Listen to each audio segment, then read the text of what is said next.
2022 காதலிக்க மறுத்த மாணவியை ரயில் முன் தள்ளிவிட்டு கொலை செய்தவர் குற்றவாளி என தீர்ப்பு வழங்கப்பட்டிருக்கிறது. முக்கியமானதாக பார்க்கப்படுகிறது. கூடுதல் விவரங்களை செய்தியாளர் மதன் வழங்க கேட்கலாம். மதன், தீர்ப்பினுடைய விவரம் என்ன?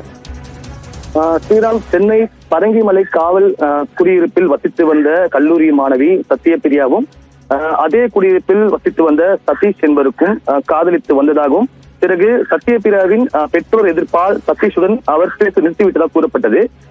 ஏற்கனவே இந்த விஷயம் தொடர்பாக ஆத்திரமடைந்த சதீஷ் கடந்த 2022ஆம் ஆண்டு கல்லூரிக்கு சென்று கொண்டிருந்த சத்யபிரியாவை பரங்கிமலை ரயில்வே நிலையம் வந்தபோது தாம்பரம் சென்ற மின்சார ரயிலில் தள்ளிவிட்டு கொலை செய்ததாக அவர் மீது வழக்கும் பதிவு செய்யப்பட்டது. ஏற்கனவே இந்த வழக்கு காவல்துறையிலிருந்து சிபிசிஐடிக்கு மாற்றப்பட்டு விட்டது. அதே போல கைது செய்யப்பட்ட சதீஷ்க்கு இதுவரைக்கும் ஜாமீன் கிடைக்காதால் அவர் கடந்த 2022ஆம் ஆண்டு முதல் சிறையில் தான் தற்போது அடைக்கப்பட்டுள்ளார். ஏற்கனவே இந்த வழக்கானது சென்னை அள்ளிக்குளத்தில் உள்ள மகளிர் நீதிமன்றத்தில் நீதிபதி ஸ்ரீதேவி முன்பு விசாரணை நடைபெற்று வந்தது.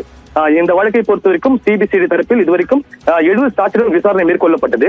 இந்த நிலையில்தான் அனைத்து தரப்பும் வாதங்களும் முடிவடைந்த நிலையில் இந்த வழக்கின் தீர்ப்பை இன்று அறிவிப்பதாக ஏற்கனவே நீதிபதி தெரிவித்திருந்தார். அதன்படி இந்த வழக்கில் இன்று தீர்ப்பு வழங்கிய நீதிபதி ஸ்ரீதேவி சம்பந்தப்பட்ட இந்த வழக்கில் சம்பந்தப்பட்ட கைது செய்யப்பட்ட சதீஷுக்கு குற்றவாளி என்று அறிவித்து அவர் தற்போது இந்த தீர்ப்பு வழங்கியுள்ளார். அதே போல குற்றவாளி என்று அறிவித்திருந்தாலும் அவருக்கு எது போன்ற தண்டனை வழங்கப்படும் என்பது தொடர்பான அனைத்து விவரங்களையும் வரும் 30ஆம் தேதி அறிவிப்பதாகவும் தற்போது நீதிபதி தெரிவித்துள்ளார். ஸ்ரீராம், தகவல்களை வழங்கியதற்கு நன்றி மதன்.